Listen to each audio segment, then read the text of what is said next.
side from Charlotte. You're watching WBTV News live at 5, starting with the First Alert Weather Day. And we want to start with our forecast this evening with a live look at Uptown from our HD Tower cam. There's a threat of showers for your Tuesday evening. And that's why our First Alert Weather team has issued a First Alert Weather Day tonight, as these showers have actually started in the mountains and the foothills this evening. So now I'm joining meteorologist Rachel Coulter in the First Alert Weather Center this evening. So we're looking at these showers heading our way right now, right? Yeah, that's right. Within the next hour or two, we're going to have impacts along the I-85 corridor right now. Most of this is along and north of I-40. So let me take you to radar, show you where we're seeing the rain right now. And here in just a few minutes, I'll have that hour-by-hour look at the rest of your Tuesday night, but also a look ahead towards the weekend. There's another chance of rain in the forecast that we're already bringing you that first alert for. So here's radar right now as we take a look at some of those radars across the area. Zooming in a little bit closer to I-40, starting to see those showers push a little bit south and east. I don't think all of this is reaching the ground, but certainly some sprinkles on the windshield out towards 321 now in southern portions of Catawba County and just to the south of Hickory, and where we still have some of that moderate rainfall falling. That's going to be out towards Linville, right along 221, and then extending eastward. So if you're listening in from Boone down towards about Patterson, still seeing that rain right along the highway there. You'll need your windshield wipers. A little bit of a break right now occurring out towards West Jefferson and central portions of Ashe County, and that's going to continue to push south and east. So if you're dry right now, you're listening in from Charlotte, maybe out towards Union County or some of our South Carolina counties, not guaranteeing a dry night going forward. In fact, rain chances will be picking up, and temperatures will be cooling down. It's been a really warm day. We've got some chilly temperatures all the way for tomorrow morning. That 7-day forecast in just a few minutes. All right, Rachel, it's a good time to download the WBTV First Alert Weather app. Open your camera app, aim it at the QR code on the right side of your screen, and just click the link that pops up. Our team of certified, most accurate meteorologists updates it in real time for you. You can track live radar, especially on days like this when we're expecting showers, and get it right to your phone. So it's a story WBTV has been covering for the past few weeks, and tonight, yet another one. Live at 5, another dealership in our area has now had more than $150,000 in cars stolen right off the lot. This time in Morganton in Burke County. And this is all part of a series of thefts at dealerships across our area that we've been telling you about for months now. We've mapped out the different dealerships in our area that have been stolen from since the beginning of February this year. Morgan and Honda has become the 5th dealership in our area to have cars stolen directly off its lot. And WBTV's Ron Lee live in Morganton this evening with much more on this. So, Ron, you were able to talk to the dealership and another smaller dealership as well. So what are they saying? Yeah, John, that's exactly right. Well, one of the dealerships that I talked to was very upset that a crime like this could happen to them. Conversely, the other dealership I talked to was very concerned that they could be the next target. This is just little old Morganton. You wouldn't expect something like that to happen here. George Rigsby stopped by the Morganton Honda dealership this morning for some routine maintenance on his truck and says he was surprised to hear from employees what happened. It's rather surprising that, they run out of the big cities, so they have to go to the small cities. The video tells the story. Thieves smashed their way into the Morganton Honda dealership in the early morning hours on Monday. The crime caught by security surveillance cameras. Pretty crazy, pretty scary. Joe Keefe is one of the managers here. He says 3 to 4 people came in through the front door using a crowbar, then went in search for something very specific. Obviously, my office, where they found the keys, broke into the office next door. The footage shows the tail of the tape from that point. The perps went looking for the high-end vehicles. They managed to take 3, a BMW X3, a BMW 5, and this Escalade, valued at over $100,000. Police came with weapons drawn just minutes after the suspects cleared out. Keefe says he thinks it's the same crew responsible for hitting dealerships all over the area, like this one in Charlotte and another in Hickory, because he sees the same M.O. I guess they're big enough and crazy enough to do something like that is the scary thing. Like, how far does this go? A question others who are in the business as well have too. Why would they even do something like this? Sarah Wright owns Right Way Motors just down the street from where the thefts happened. She says she's had cars stolen off her lot as well, and crimes like this really hits this family-owned business hard. We have cameras, but at the end of the day, that didn't stop them at the big dealership. What would it make them, say, hey, we're not going there? Now, the big question on everybody's minds is what happens to these cars once they disappear? Do they go to a chop shop or are they sent out overseas? Realistically, nobody really knows, but police tell me they're hoping to get the answers to that question when these guys are finally rounded up In Burke County, I'm Ron Lee, WBTV, on your side. And that is fascinating, Ron, just exactly what happens to these vehicles. Good question. Thanks, Ron. Well, live at 5, a man in Hickory was arrested in connection with a 28-year-old cold case in Kentucky. 58-year-old Robert Shelton is accused of kidnapping and assaulting a 19-year-old woman in the 1990s. The Owensboro Police Department recently viewed the case and found DNA evidence. That DNA evidence led to Shelton, who was living in Hickory.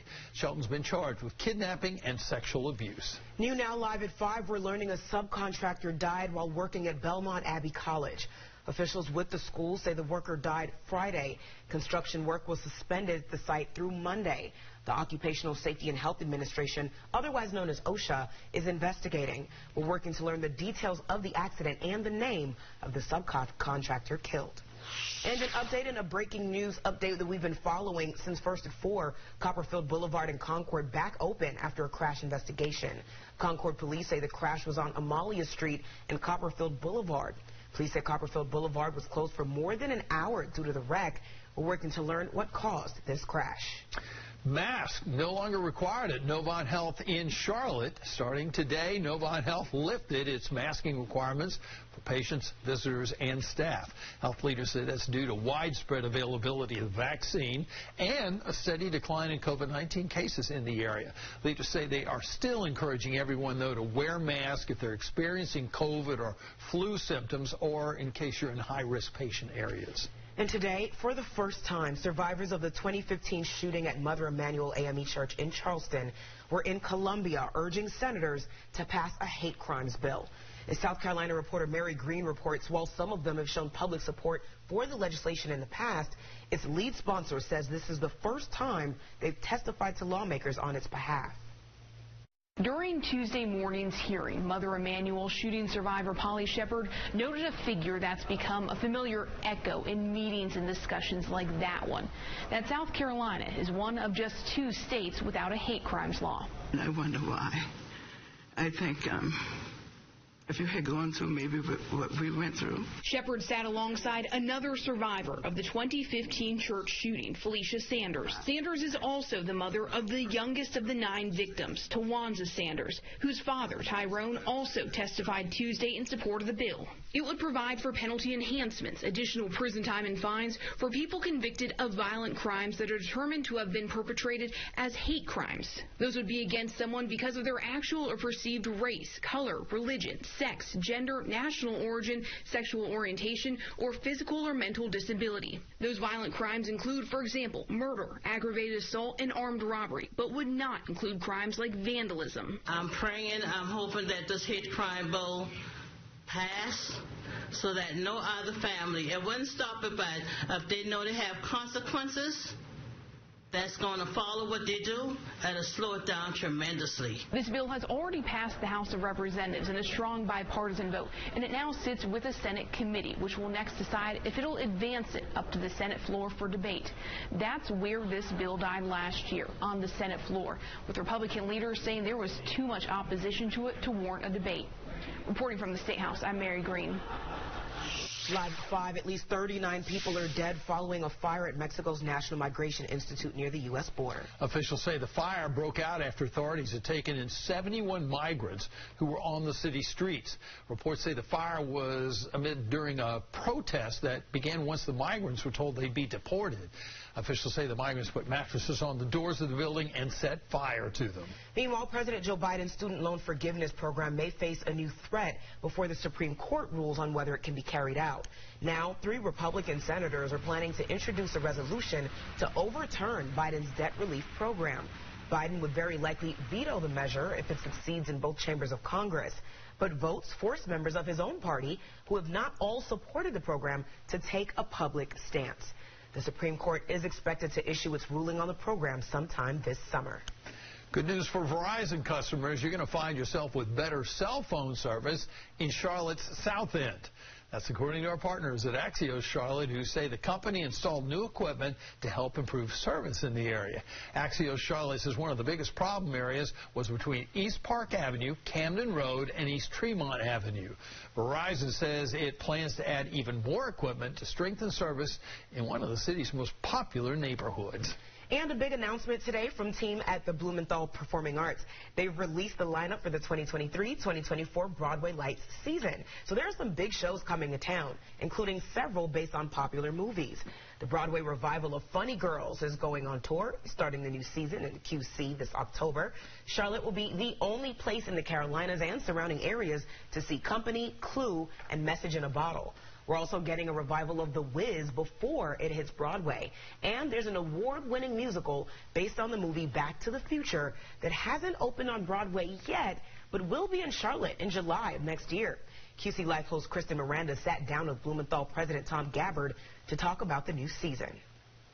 It is so thrilling because, again, some of these things we've been working on for a while, but it's also a time of real pride in our city. You know, theater fans here will have more available to them in touring Broadway than nearly any other American city.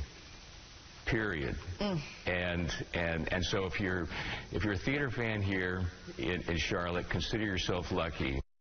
And some returning favorites include The Lion King, Mean Girls, and Hadestown are also part of the new season announced. We have more on the upcoming season on our website, wbtv.com/QCLife. So whenever you call 911, every second counts. We're on your side with an overhaul Medic is undergoing to help better respond to your emergency.